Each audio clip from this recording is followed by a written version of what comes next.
verse 33, basahin ko po. Sundan po rin yan ng inyong mga mata. But seek ye first the kingdom of God and His righteousness, and all these things shall be added unto you. Purihin po ang Panginoon sa pagbasa po ng kanyang salita. Maaari na po kayo magsiupo. Kung niyo pong naalala, noong nakaraang buwan, tayo po ay nagsimula ng bagong series, prayer meeting series, na ako po ang nangangaral, na ito po ay tinawag po nating Biblical Financial Literacy Series. Nung una po nating pag-aaral ng nakaraan, ating po pinag-aaralan yung tamang perspektibo, the right perspective, the right point of view, kung saan po ating pong binigyang diin na lahat po ng mga bagay na nasa atin mang possession or hindi, sa mga bagay na nakikita po natin, lahat ng mga bagay na ito ay sa Panginoon.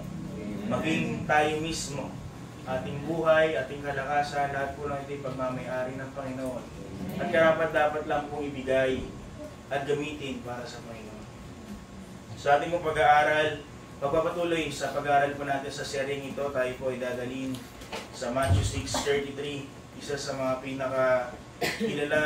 kilalang verses ng mga Kristiyano.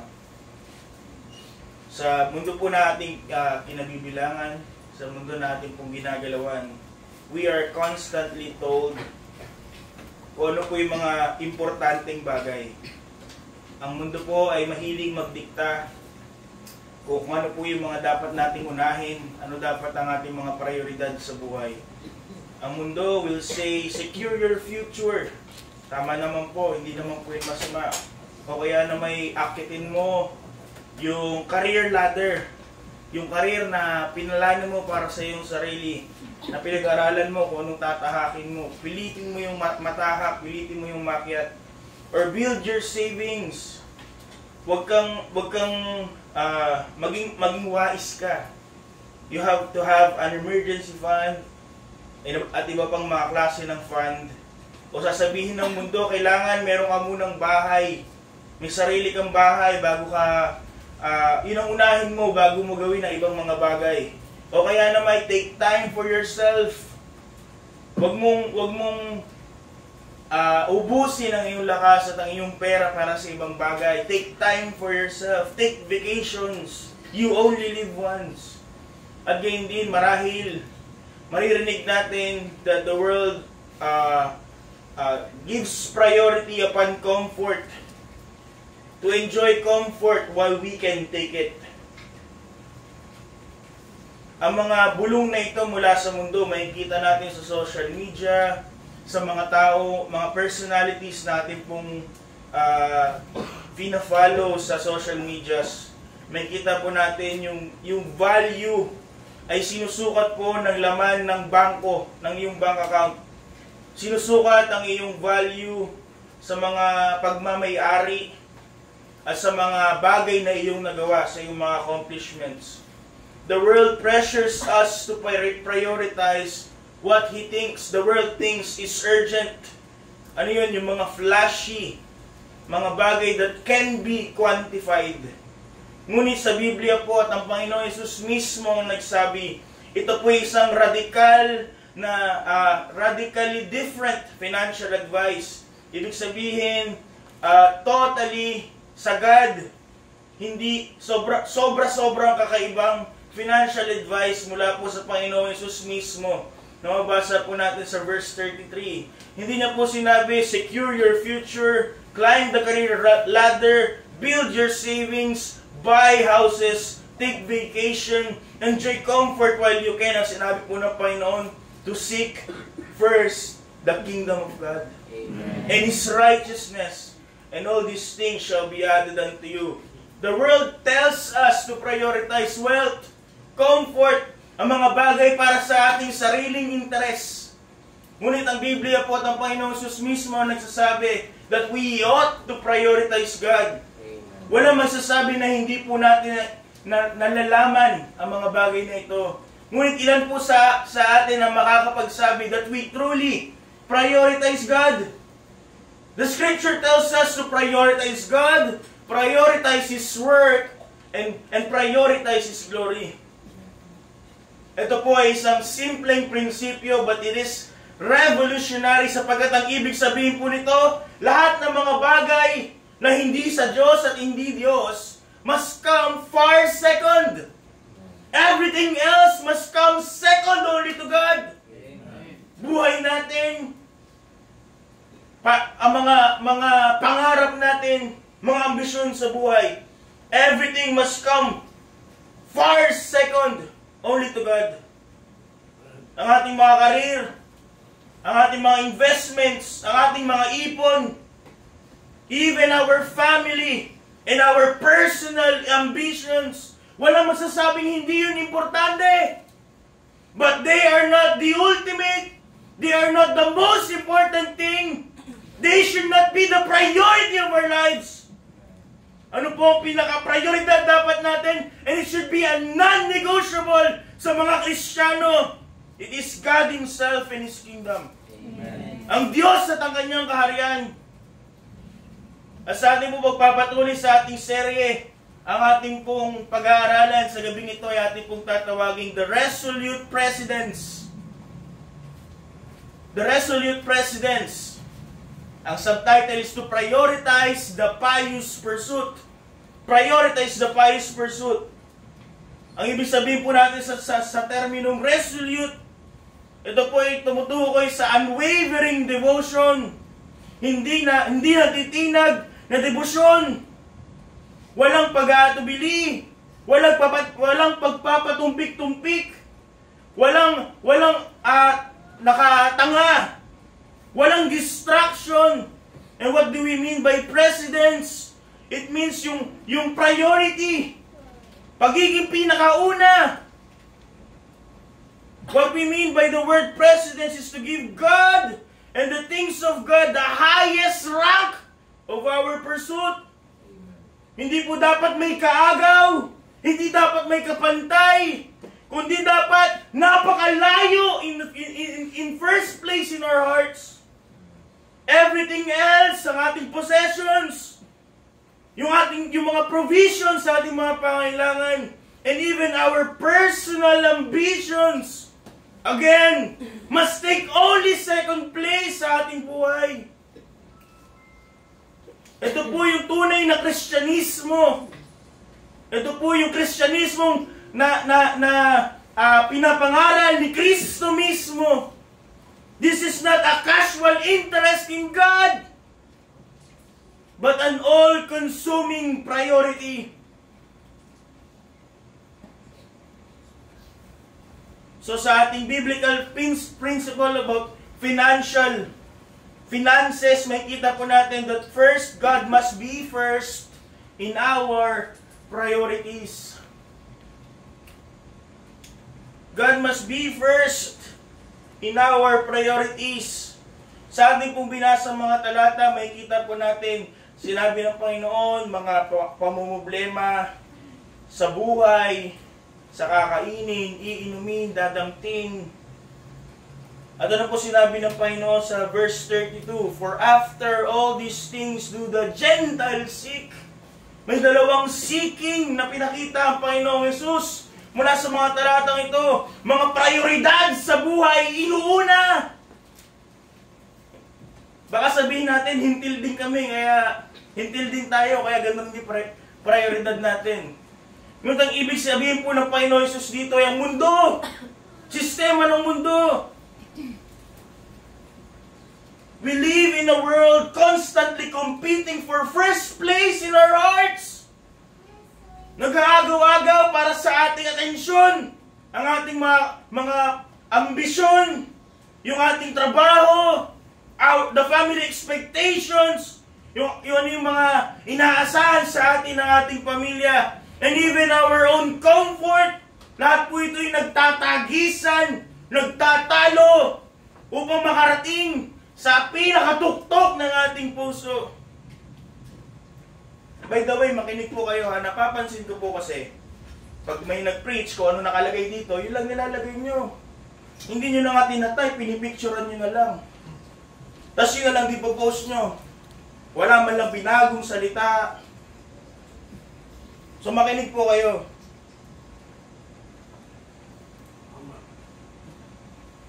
But we are not to seek as the Gentiles, sabi ng Panginoon. Hindi yung prioridad na katrabaho mo. Hindi katulad ng prioridad ng mahal natin sa buhay na hindi Kristiyano. Dapat hindi po ganoon ang prioridad natin sa buhay. God must be first in our priorities. Not as the world seeks, but we are to seek first the kingdom of God and His righteousness. Again, ang Diyos po ay hindi po dapat po mangalawa kahit kanino. Kahit sa sarili nating buhay. Lahat mag-i-amen, pero sino po ang totoong gumagawa nito? Sino totoo nakakaintindi? God and the things of God must be the highest priority. Sasabihin natin, kailangan ako sa trabaho eh. Sino bang hindi? Kailangan ako sa bahay namin eh. We have different occupations. We have different possessions, professions. We have different plans. We have different goals, but we have the same God. Amen. And that God ought to take the first place in our hearts. That God deserves the first place in our hearts. At dahil po doon, we must be united in one undeniable truth, in one undeniable reality, na ang Diyos po dapat ang ating inuuna. Yung gawain po ng Diyos ang dapat inuuna. At lahat ng mga bagay, malayong pangalawa. And through this point, we ought to be reminded of J. Ogden Armour. Sa mga nakikinig ng preaching, alam nyo kasi yung si J. Ogden Armour. So ito po ay reminder. Sa mga hindi, di bago. Siya po yung head ng Armour and Company. Isa po sa mga pinakamalaking factory, meat packing business sa Amerika in the 20th century. May isang pagkakataon po na si Mr. Armour was seated beside a young businessman sa aeroplano. At ito pong young businessman na ito ay hindi po siya kilala. Again, si Mr. J. Ogden Armour ay nagmamay-ari of one of the largest meat packing business sa buong Amerika. At tinanong po siya nung batang lalaki na ito, "What do you do for a living?" Ano po yung ginagawa ninyo? Ano po ang inyong trabaho? Ano po sinabi ni Mr. Armour? Siya po yung ngumiti at sinabi niya, "My job is to tell people about Christ. I just pack a little meat on the side." Ano po pinapakita ni Mr. Armour? That he is living Matthew 6:33. Siya ay, yung kanya pong possession, yung kanya pong position, ay napakataas. Ngunit, it is just something on a side. Sideline niya lang daw po yun. At ano po ang prioridad niya? To tell people about Jesus Christ. Ito po yung pinamuhay na Matthew 6:33. Whatever we do for work, masigit ba tayo sa posisyon ni Mr. Armour? Whether it be selling products, teaching classes, writing codes, or raising children, lahat po yun ay mga sideline lamang, side jobs lamang. Ano po ang ating tunay na trabaho? To seek first God and His kingdom. Ang ating pong trabaho ay hindi po ang ating identity. Ang ating pong pagkakakilanlan dapat ay si Kristo at si Kristo mismo. Madaling sabihin that I seek God first. Pero kamusta po ang buhay natin sa pang-araw-araw? Pag tinignan natin yung ating schedule, ang Diyos ba ang una? O pilit lang nating sinisingit? O baka hindi pa natin masingit? Hindi mahanapan ng oras si Kristo ng isang Kristiyano? Do you structure yourself, your life to revolve around His will? Or do we squeeze Him into whatever's left after everything else is done? Pagtapos mo na gawin lahat na gusto mong gawin, gusto mong unahin, tsaka mo lang maiisip si Kristo. Sinabi po ni R.C. Sproul, if you decide that God is important, but not the most important, you have already dethroned Him. Wala magsasabing hindi importante ang Diyos. Ngunit kung ang buhay natin pinapakita na hindi siya ang pinaka-importante, we have already dethroned Him.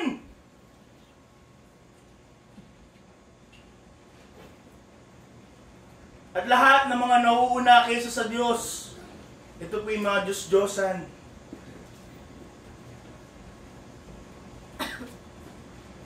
Kahit ng mga bagay na tila ay importante, tila mabuti, pamilya, trabaho, ambisyon, everything that comes first before God is an idol.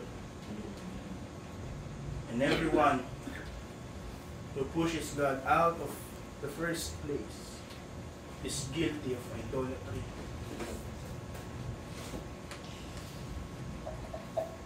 Katulad na isa sa preaching ni Preacher Vince, sa ating pursuit, sa ating mga plano, ang Diyos po ay hindi lamang consideration. Hindi mo lang i-consider ang Diyos. He must be first in our pursuits, in our plans. Siya dapat ang magdidikta ng landas na yung tatahakin, trabahong kukuhanin, kursong kukunin. Hindi mo iisipin lang, pag-iisipan pa. But God must be the sole determining factor of our pursuits and our plans. Sapagkat again, in our last discussion, God is not just a shareholder of our lives. Hindi lamang po siya may hawak na parte sa ating buhay. Siya po nag-iisang may-ari nito. Therefore, He must be the only factor in our decisions. Hindi ka mananalangin ng plano ng Diyos sa buhay mo kung ang pinaplano mo ay taliwas sa Kanyang kagustuhan. That means your plan. You make a plan because God is first. May gagawin ka. Gagawin mo yun sapagkat ang Diyos ang una sa buhay mo. Mamimili ka ng kaibigan, pipiliin mo yun sapagkat Diyos ang una sa buhay mo. You will choose a business venture, investment, o kung paano mo gagamitin ang iyong libreng oras. All of this will be done because God is first. Must be done because God is first in our lives. At kung hindi po natin tunay na nauunawaan ito, hindi nakaduda-duda why we remain distracted. Why even in ourselves, makakaroon tayo ng dalawang pag-iisip at wala tayong kapayapaan. But when God truly takes the throne of our hearts, kung ang Diyos ang tunay na nag-ahari sa ating puso, everything else will fall into its rightful place. Hindi mo na po problemahin lahat ng ibang mga bagay tungkol sa iyong buhay. Kung ang Diyos ang nag-amay-ari ng iyong puso, ang Diyos ang nakaluklok sa trono ng ating puso. Mga kapatid, seek first His kingdom and watch as He arrange everything according to His perfect will. So we saw that God must be first in our priorities. Again, ang Diyos po dapat ay maging una sa ating mga priorities. Sumisigaw na, natutulog pa. Next, God must be also first in our possessions. Isa sa mga laging nababanggit ng pastor natin, yung isang miyembro na pinagmamalaki niya sa kanyang pastor, na sinabi niya, Pastor, pag may... Non-verbatim, hindi ko po sa ulo ng word for word. Sabi niya, Pastor, pag meron ako 10 milyon, yung kalahati nun, bibigay ko sa church para sa Panginoon. Pastor, pag meron po ako 10 hektarya ng lupa, yung kalahati nun, ibibigay ko sa Panginoon para sa church. Ngunit ang pastor po, kilala yung tao. Alam niya yung taong yun ay nagyayabang.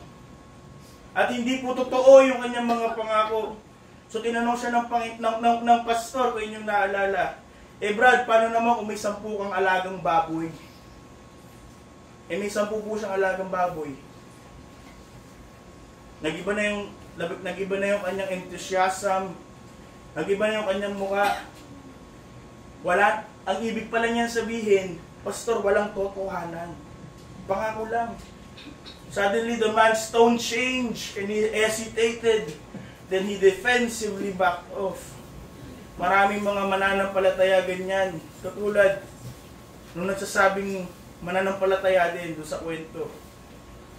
Ilan sa atin will make grand promises sa Panginoon. Panginoon, bigyan mo ang trabaho, gagawin ko lahat para sa iyo. Panginoon, tulungan mo ako kapasa sa school na to. O tulungan mo ako makagraduate. Ipapangako sa Diyos ang langit at lupa. Ang between.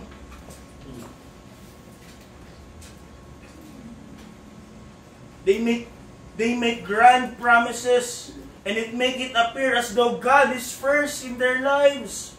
Ngunit ang katotohanan po, ang Diyos ay una sa kanilang imahinasyon lamang. Sa kanilang mga kasinungalingan lamang. Never first in their possessions. They claim God is first in something that they don't have. Ngunit sa kung anong meron sila, God was never to be considered in what they have.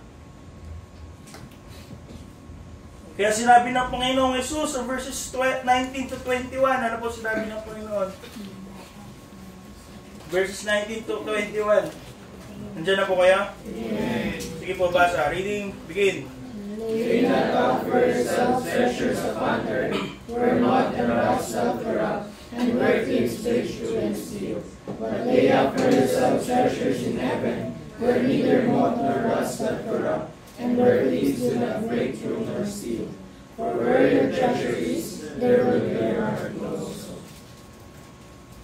Pinakita po ng Panginoon a real test of heart, kung saan natin, kung anong prioridad natin sa ating mga possessions. Katulad ng maraming beses nating narinig dito, money, possessions, they are neutral, they are not evil. Sa mga tapat na mga lingkod ng Panginoon, ang mga possessions, ang mga kayamanan, can be used for God's glory, can be used to bless others, can be used to meet yung pangangailangan ng iglesia at ng mga miyembro ng iglesia. Ngunit kung ang puso po ay napupunta mula sa nagpala patungo sa pagpapala, yun po nagiging problema. Money and possession are cruel masters when placed above God. At ito maririnig na sasabihin, ibubulong sa atin to hold on to Him, to hold on to it, to secure it, na Kanya pong ibibigay ang satisfaction para po sa atin, and that this possession, this money will define us.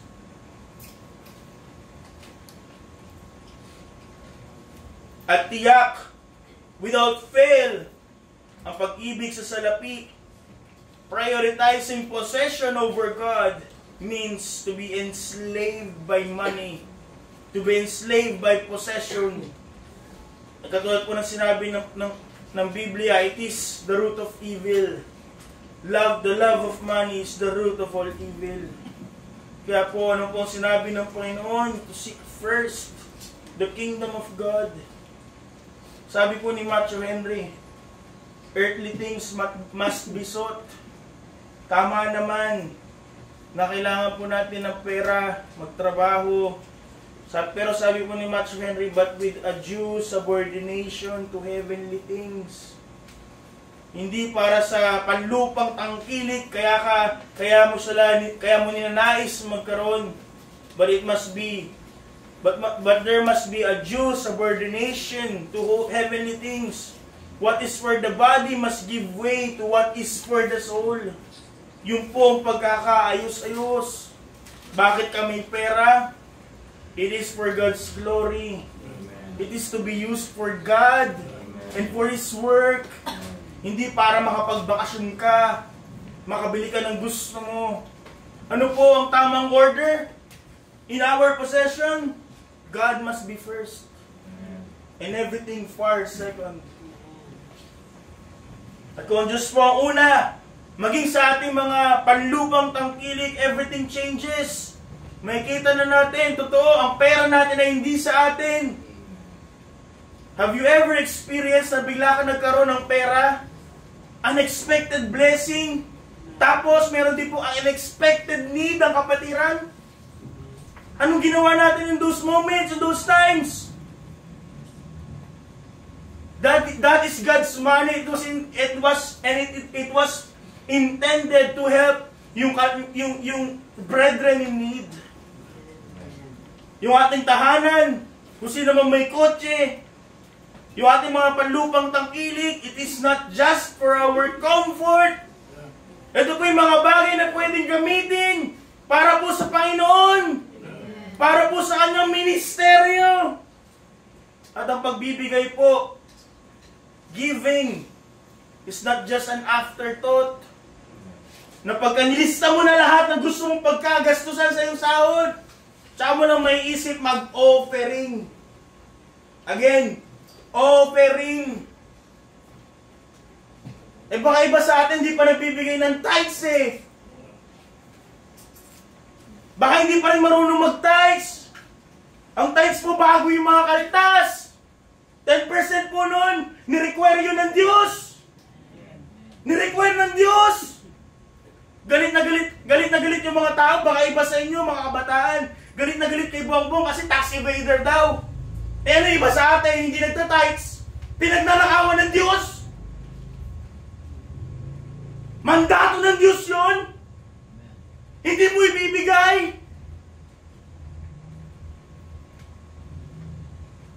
But if God is first, hindi lamang po yung tithes ang hindi problema, maging yung offering. Isa sa pinaka-tumatak na definition of what offering is, sabi po sa pulpitong ito, narinig ko, it is the measure of your love for God. Kung gaano mo kamahal ang Diyos. Gaano mo kamahal ang Diyos.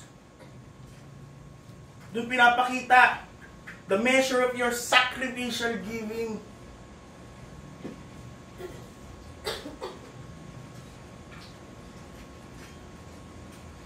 Gaano kabilis ba kunin ng Diyos ang mga panlupang tangkilik na pinaghirapan natin? Nataanin ba natin ang panlupang tangkilik na meron tayo pagdating natin sa kabilang buhay? Sabi po ni A.W. Pink, the proof of love is not in the profession of the lips, but in the practice of the life.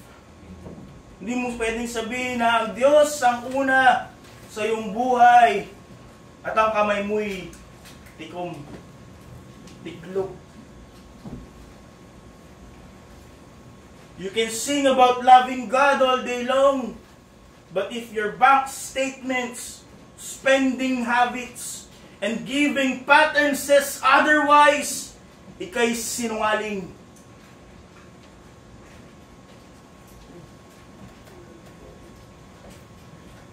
Ang tanong mga kapatid, does our possession glorify God? Sa kayamanan ba natin? Hindi pa nga tayo mayaman. Do we demonstrate that God is first in our lives?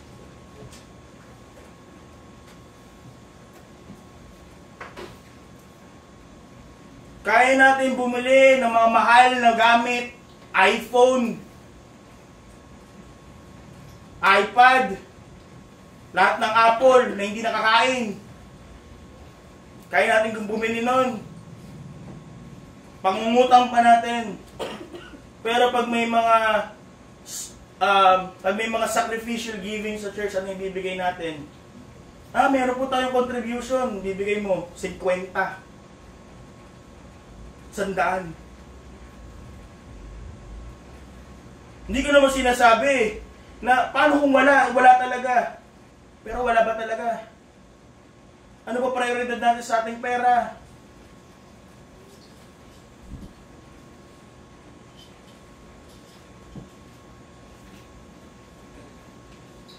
If we hoard for ourselves and withhold for the church needs, hindi po natin pwedeng sabihin that we seek first His kingdom. Ano po ang ating inuuna? Sarili. Malinaw po ang sinabi ng Panginoong Jesus. Where your treasure is reveals the true state of your heart.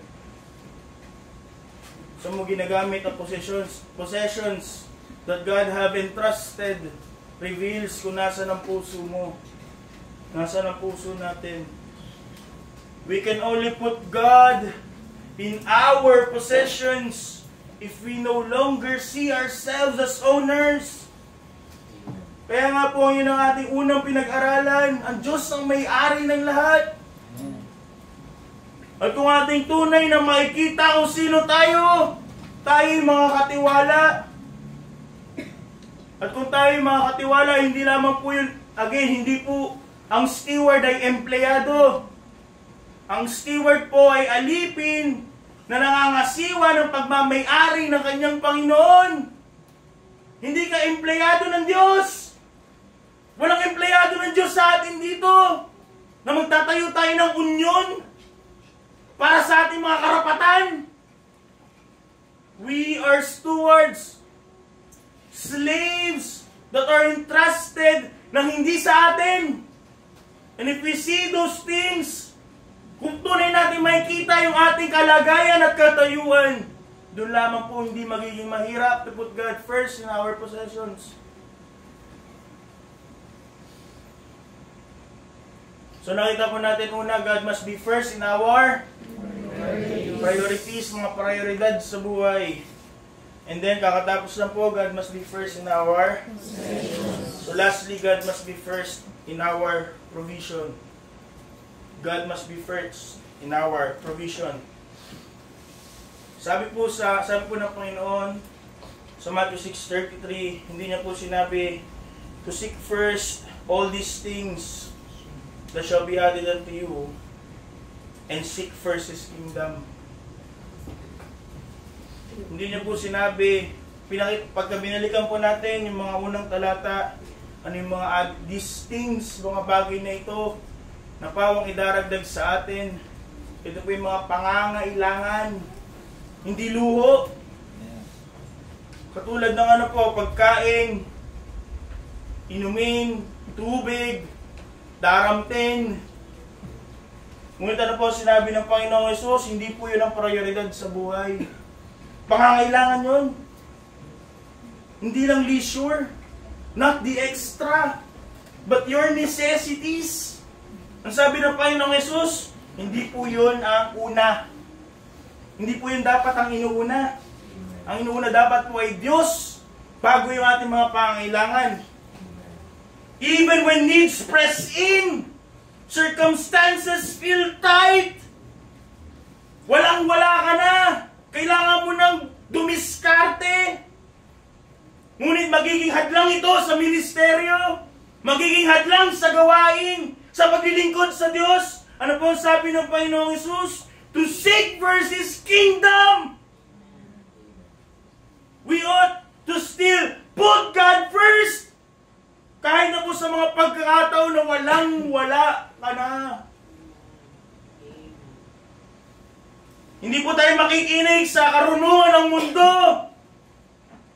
Sasabihin natin, reasonable naman Secure your future again. Find greener pasture. Even if it means God's work suffers for a while.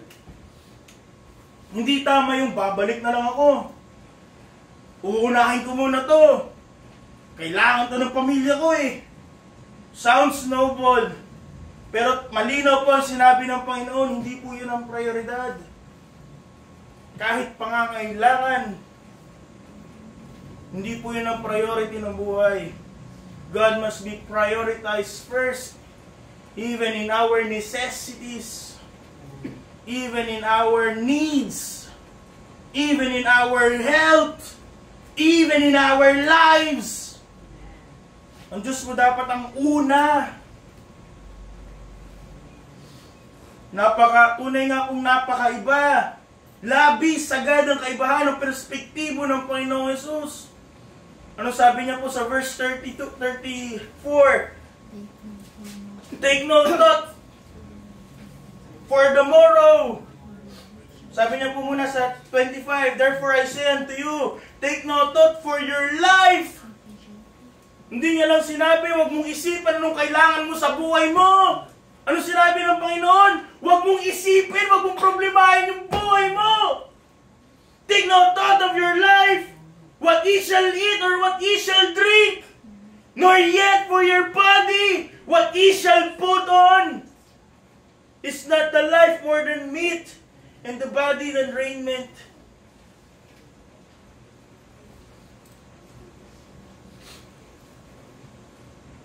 So verse 32, ano po sabi po ng Panginoon sa huling parte? For your heavenly Father knoweth that ye have need of all these things. Alam ng Diyos mga pangangailangan natin. Kung ating pag-pursue, paghanap ng greener pasture para sa pangangailangan, means compromising God. Compromising God's work. At yung prioridad natin sa buhay as God is, yun po ay hindi kalooban ng Diyos.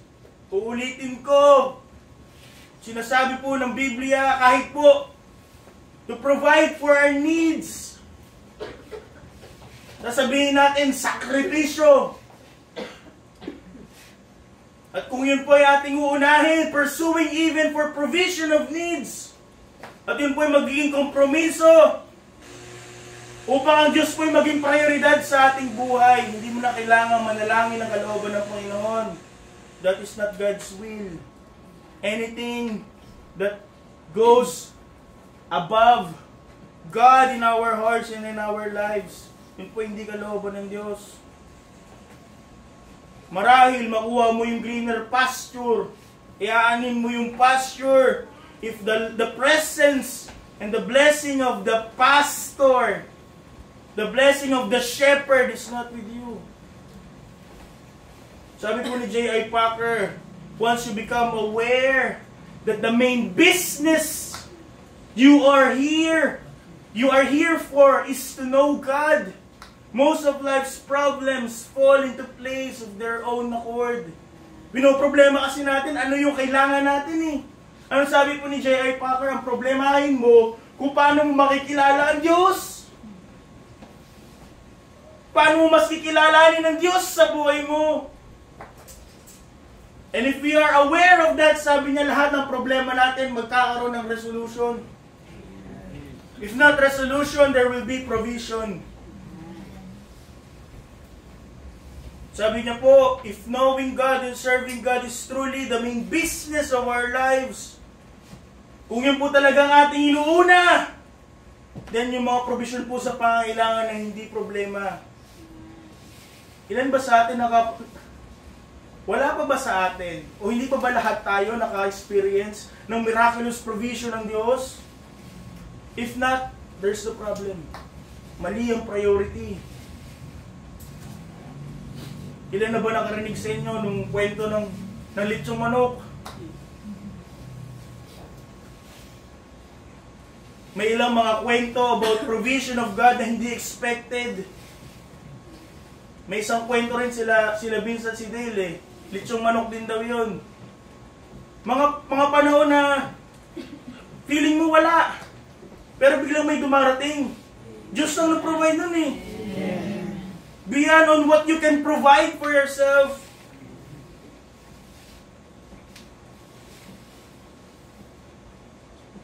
Ilan sa atin may ganong kwento? At kung hindi ganon ang kwento natin sa buhay, may problema. Because we are not seeking God. We are not seeking God first and foremost in our lives. Ang hinahabol po natin, ano po ating inuuna? Sige, mga pangailangan. Pero sabi ng Panginoon, hindi po yung dapat yung inuuna. Hindi dapat yun ang prioridad.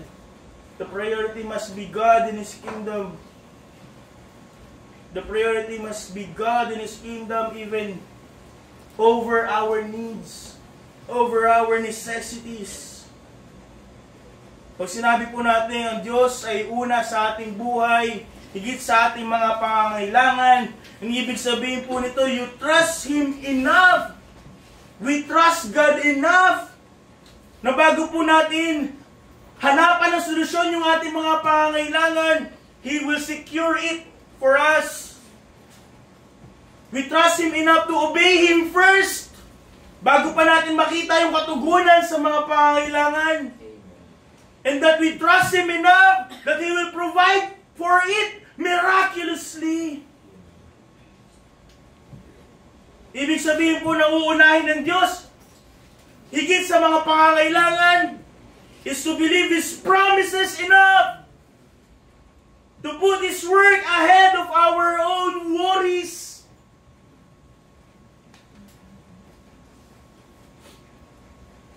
Ilan sa atin na makakapag-obserba katulad ng salmista to declare na wala, sasabihin, I have not seen the righteous forsaken, nor his seed begging bread.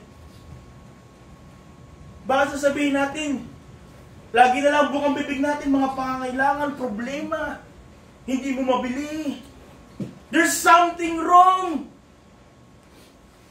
Ilan sa atin na buong loob na makakapag-declare katulad ng Apostol Pablo sa Philippians 4:19 that God will supply all your needs according to the limited resources that He have. Hindi po, sabi po niya, but God shall supply all your needs according to His riches in glory by Christ Jesus. Bakit butas ang bulsa? Because we haven't learned this biblical financial principle. We haven't truly seek God first. Sabi ni Paul Washer, you will not starve in the will of God. Ngunit sa labas ng kalooban ng Diyos, marahil busog ka, physical, but you will starve in ways you never imagined. And if we truly believe God is who He says He is, kung naniniwala tayo na ang Diyos ay Diyos, then obedience should never have been a problem. Seeking Him first should have never been a problem. If we truly believe that God is the God who declares who He is, then dapat po ating pinangahawakan that there is no safer place to be than in the center of His will. Kahit na po may pangangailangan, kahit na may mga hirap. Malapit na po tayo magtapos. Kaya niyo po mag-share po ako ng personal testimony. Mula po sa murang edad, hindi na po lingid sa akin that Christians need to make choices. Christians need to make a choice. Nakita ko po ito sa buhay ng aking mga magulang. Kung inyong naalala, isang preaching, ibinahagi po ng aming pastor kung paano yung kanyang po mga magulang, yung aking mga grandparents ay namatay, but they have to leave the body, yung katawan po, sa GMA para pumunta rito. Unahin ang gawain. Kung paano ang advice ng doktor is to rest some more months. Ngunit dahil dapat po unahin ng Diyos, much earlier, nandito na po ang ating pastor. I have been taught of it from childhood. At maging sa aking kapanganakan po, nakita ko po yun. Ako po'y pinanganak ng linggo. So, ibig sabihin po, wala po si pastor nung pinanganak po ako. Bakit? Sapagkat nandito po siya. Because, yun po'y pagpapakita that God must be put first. Ito po ay aking nalaman simula ng bata that God must come first. Kaya po sa mga young men, I have been advocating na gawin nila yung mga non-negotiables at i-declare nila their non-negotiables. Dahil ito po ang aking naging conviction in my very first interview. Katulad po ni Daniel, if I may say, I have purpose in my heart to honor God above all else. Kaya po, unang-una ko sinabi, ako po ay graduate ng ECE, wala po akong, hindi po sa kilalang university, hindi po mataas wala po akong Latin honors, wala po akong experience in programming, ngunit I told them plainly, in my first interview, na hindi po ako pwede ng Sabado at Linggo, sapagkat ako po'y Kristiyano at ako po'y pinagkatiwalaan ng Diyos sa mga ministeryo that will be done during those days. And guess what? Ako po'y natanggap doon, malas nila. But then soon I discovered meron palang gray area na hindi ko pala nauunawaan. So ang aking pong industry ay ITO. IT outsourcing. So hindi po kami yung sa mga hardwares, more on softwares. Ibig sabihin po noon, kukuha po kami ng mga kliyente at aming mga kliyente ay foreign clients. Ang aking pong domain o ang aking business ay travel and logistics, specifically sa airline. At mahabang panahon ang naging kliyente ko po ay isang American airline. So ibig sabihin po noon, nung dumating po ako doon sa trabaho, akin pong nalaman na meron pala silang hinihintay. Hindi ganun kalaki yung mga sahod. Pero meron silang hinihintay na opportunity doon sa kliyenteng iyon. Ang tawag po ay golden ticket. Parang golden ticket to be sent abroad, ma-on-site. So pag ikaw po ay pinadala doon sa on-site, so nagkaroon po kami ng kliyente sa Minnesota, nagkaroon po kami ng kliyente sa Georgia. So pag napadala doon, ang sahod mo, ikay mananatili doon ng marahil mga buwan, o kaya na mga tulad ng iba, inabsorb. So permanently, nasa US na po sila nakatira. At pag na-assign po on-site, ang ibig sabihin po noon, hindi na po peso ang sahod mo. Papasahurin ka ng kliyente mismo. And that is dollar-based salary. And ang ginagawa po ng mga katrabaho ko noon, magpapa-on-site para mag-ipon, para sa pagpapakasal, o kaya para bumili ng bahay, kotse. Ganun po kalaki yung kanilang naiipon sa loob po ng mga 6 na buwan or more. So in 2017, dumating po yung pagkakataon na ako na dapat. I was scheduled to go to US. Kaso during po yung nung unang term po ni President Trump. So, long story short, ang visa ko po ay na-decline, na-denied. Para sa iba marahil isipin nila, malas. Tsaka dumating si Trump, sabi ng mga katrabaho, tsaka dumating si Trump, ikaw na. Pero nakita ko po ito bilang pagpapakita ng Diyos of what truly matters. That it is a divine intervention. Na kung ang Diyos po ay hindi po ako pinigilan, ang ibig sabihin po nito, I would have walked away from ministries He had entrusted me.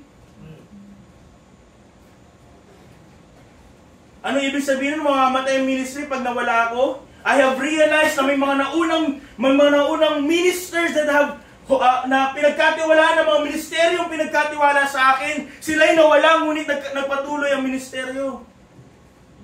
Walang nawala sa ministry. Sinong nawalan? Yung minister. Yung tao.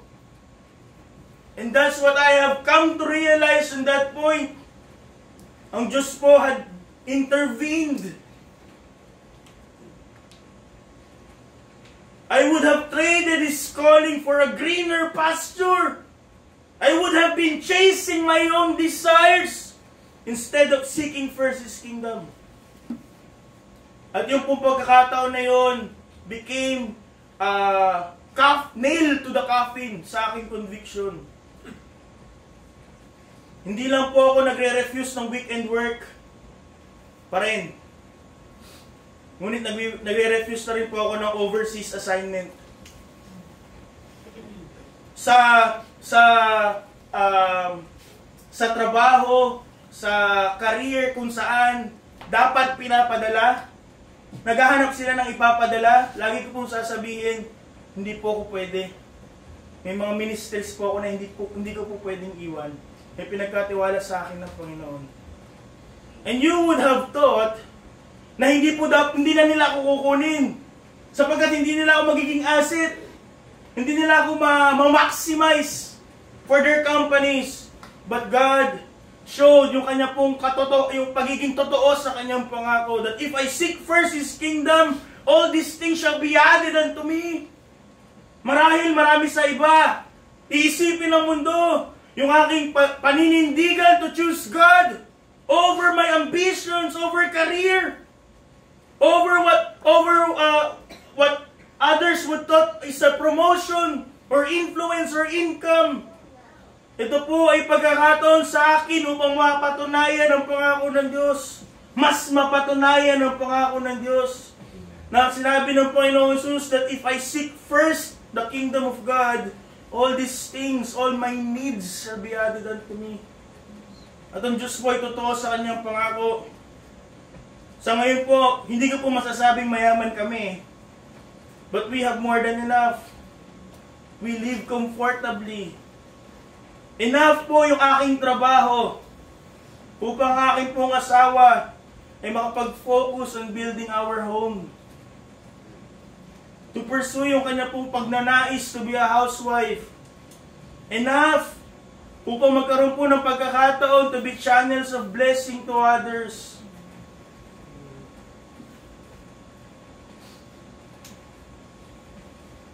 Baka isipin ng iba, sana mas mayroon ka pa. Sana mas marami ka pa. But that's not the point. Ang pinangako po ng Panginoon ay enough. And God is true to His promise. God is faithful to His promise. Hindi po ang batayan ng probisyon ng Diyos ay yung magagarang cellphone. Wala eh, ako naghihintay lang po ako ng mana eh. Sayang naman yung dami nilang cellphone eh. Bili pa ako sa akin. O kung napunta sa mga malalayong lugar, laging nagbabakasyon, hindi po. The real test of financial freedom, if I may say, is kung ang mga pangangailangan mo ay pinagkatiwala mo sa Panginoon lang mismo. Handa kang unahin siya at lahat ng mga pangangailangan mo, titiwala ka ang Diyos sa magpo-provide nun. Ito po ang katotohanan na aking natutunan sa aking buhay. When you put God first, marahil may mga opportunities na kailangan mong talikuran, hindi yan. Nasasabihin ng mundo, sinayang mo. But the truth is, you will gain something infinitely better. May kita mo, yung kamay ng Diyos tumutugon sa inyong pangangailangan. Nagugulat ka, may provision sa mga pangangailangan na alam mo sa sarili mo, hindi mo kayang tugunan. And you will have unshakable peace. Sapagkat you have proven time and time again that God is faithful to His promise. Na kung siya ang iyong uunahin, na kung siya ang iyong prioridad, lahat ng inyong mga pangangailangan ay Kanyang tutugunan. This is not a prosperity gospel teaching, but rather a truth na kung ang Diyos mo ay ating uunahin, katulad ng Kanyang pangako, yung ating mga pangangailangan ay Kanyang tutugunan. At higit sa lahat, ang kaligayahan na inyong malalaman, hindi mo na kailangan pag-pray, Lord, nasa kalooban mo ba ako? The joy of knowing that you are exactly where He wants you to be. Ang tanong po, yan yung punta po kaunti na lang, tanong po, is not whether you will pursue something sa ating buhay. Sapagkat lahat po tayo are pursuing something already in our lives. Ang tanong po, ang tunay na dapat nating itanong sa ating buhay is whether God is first in our everything. We get our priorities wrong at ating pong sasayangin ang ating buhay and get them right. And every other need finds its place under God's provision. Seek Him first. Hindi pagkatapos mo mabayaran lahat ng utang o lahat ng mga bills. Hindi pagkatapos maabot mo yung mga pangarap.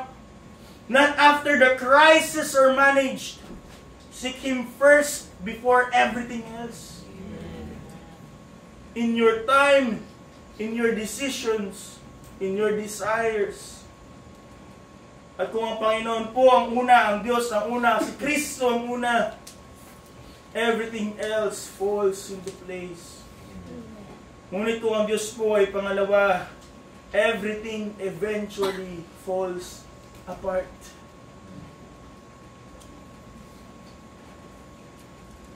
Life will constantly, ang buhay po sa mundo, will constantly magtutuksohin tayo upang uudyukan tayo to do something urgent. Sasabihin niya, importante ito over God. The enemy will always whisper, pwede naman tsaka na yung Diyos. Pwede naman unahin mo muna yung iba. Ngunit nawa po ating naunawaan. Malinaw po ang utos ng Panginoong Yesus mismo. We ought to seek God first. We ought to make God our priority. To make Him first in our priority, in our possession, and even in our needs, in the provisions. Seek first the kingdom of God. Tayo po dapat must give God resolute precedence. The highest immovable priority of our lives. At wala po ni isang tao ang magsasabi na nagsisisi siya sapagkat inuna niya si Kristo. Wala kang makakausap pagdating sa langit ng mga taong pinatay para kay Kristo, namatay sa kanilang pananampalataya at sasabihin sa iyo, sana iba na lang ang ginawa ko.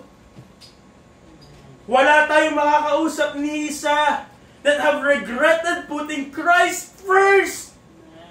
Ngunit ilan sa mga kakilala natin, at the end, at the nearing end of our lives, sising talilong, sabi nga ng ating pastor, huli na ang lahat, ngunit sinayang ang buhay to pursue everything else but God.